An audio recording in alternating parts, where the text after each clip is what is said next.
lá pelo nosso departamento de imprensa, uma das responsáveis, ela vai dar um esclarecimento.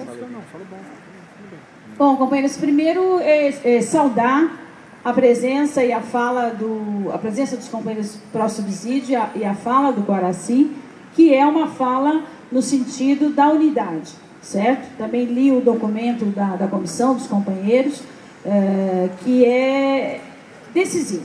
Nós temos um governo recém-eleito, certo? Já com alguns elementos de crise, né, na questão do Palocci, certo? Mas um governo muito forte, que tem hoje uma base no Congresso Nacional que nenhum outro governo teve, certo? Desde a ditadura militar, certo? Nenhum outro governo teve a maioria que esse governo tem para impor as suas políticas, certo? Já saiu na Folha no dia de ontem, a soma dos parlamentares da base do governo coloca para este governo uma hegemonia que podem alterar totalmente a nossa Constituição em todos os seus pontos, certo? Em todos os seus aspectos, e que pretende fazê-lo de uma maneira disfarçada, certo? Então, são mini-reformas que destroem com o serviço público, com a aposentadoria de todos nós, com os nossos empregos e com as nossas instituições, certo? Então, esse é o enfrentamento que nós temos. Para enfrentá-los, nós precisamos de união entre nós. União entre nós, certo? E a união se constrói com respeito, com franqueza e honestidade entre todos nós. Então, primeira questão, a nossa entidade tem um jornal com o espaço democrático para todos. Que eu conheça o único jornal que tem a parte, aquela ideias, onde todos podem escrever e colocar suas propostas. Nós temos o maior respeito por todas as opiniões, procuramos sempre expressá-las. Teve uma situação muito ruim, que foi a manipulação de uma foto, sem a orientação da nossa diretoria. Nós pedimos a desculpa via o jornal por essa situação. Os funcionários responsáveis estão fora hoje do nosso sindicato, certo? A jornalista responsável pelo nosso departamento de comunicação pediu demissão, escreveu uma carta, pediu desculpas à direção, escreveu um documento relatando o que aconteceu. O fotógrafo, a mesma coisa, foi ele que manipulou a foto. Infelizmente, fizeram uma coisa inaceitável, mas é hoje uma prática da maior parte dos sindicatos, desgraçadamente, e da imprensa do nosso país, e eles acabaram reproduzindo isso, que é esconder as divergências, e essa não é uma prática do nosso sindicato, e por isso os dois foram afastados. Nós não aceitamos isso como forma de diálogo.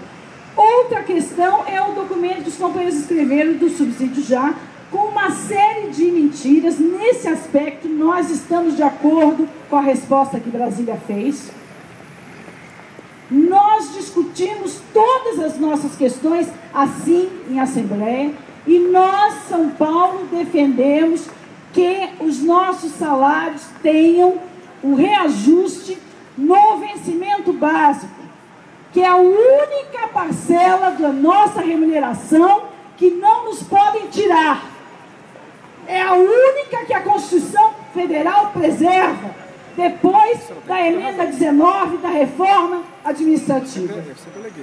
Nós somos dirigentes da nossa entidade, aqui em São Paulo, dirigente em minoria da nossa entidade nacional, e temos que alertar a nossa categoria que reajustes concentrados na forma de gratificação nos levam a uma vitória imediata e a uma derrota no futuro. Derrota! Nós temos essa tarefa. E os companheiros do subsídio estão distorcendo essa história no boletim, e nós fizemos uma resposta no nosso site. Ter opiniões diferentes não nos impede de lutar juntos. certo? E é esse chamado que a gente faz para os companheiros.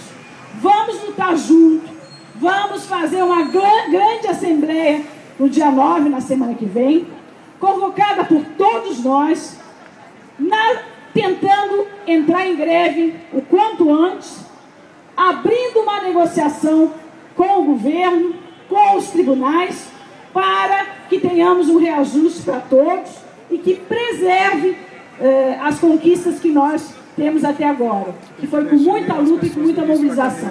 Sejam bem-vindos todos os novos companheiros da nossa categoria. Vocês são uma grande conquista, porque foram as nossas greves exigindo concurso público, mais vagas, mais servidores, que os trouxeram, porque sempre foi parte da nossa pauta, mais concurso e mais servidores. Agora, vamos respeitar a nossa história e vamos juntos construir uma negociação. E o que nós conquistarmos, a categoria vai decidir se aceita ou não aceita. Esse é o nosso método, eu acho que é isso que a gente tem que construir. Bem-vindos à luta e às conquistas que nós temos que garantir de direitos e as conquistas. Unidade, respeito é a forma da gente vencer. Obrigado, Ana. Então vamos aí, teve encaminhamentos, né?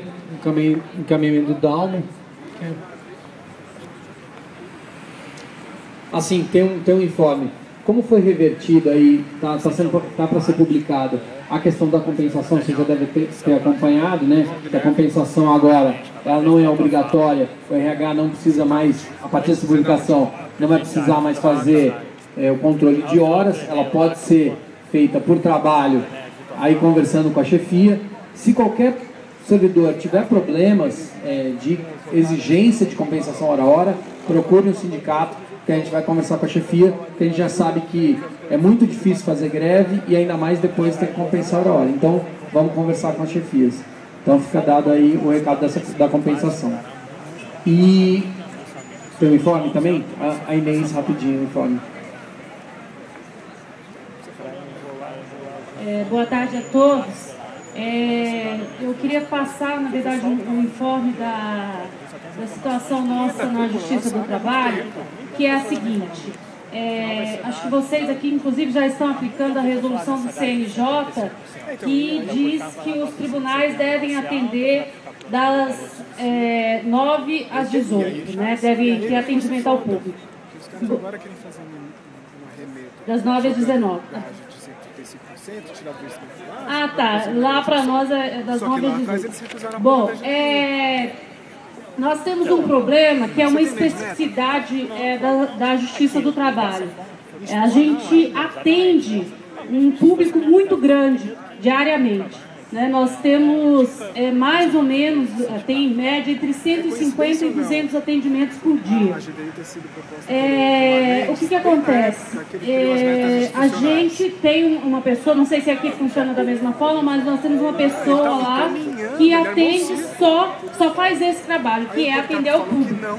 E depois, no fim do dia, ele faz o restante do serviço, que guardar processo, etc. e tal. Bom, a gente já tinha feito uma primeira conversa com o presidente do tribunal, com a assessoria, e eles tinham ciência, nos disseram pelo menos que tinham ciência de que era impossível cumprir essa resolução do CNJ lá pra gente.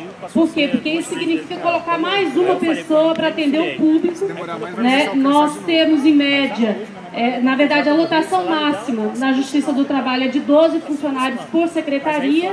Esse número já é insuficiente para o trabalho interno e nós teríamos que deslocar mais uma pessoa para ajudar no atendimento ao público, né?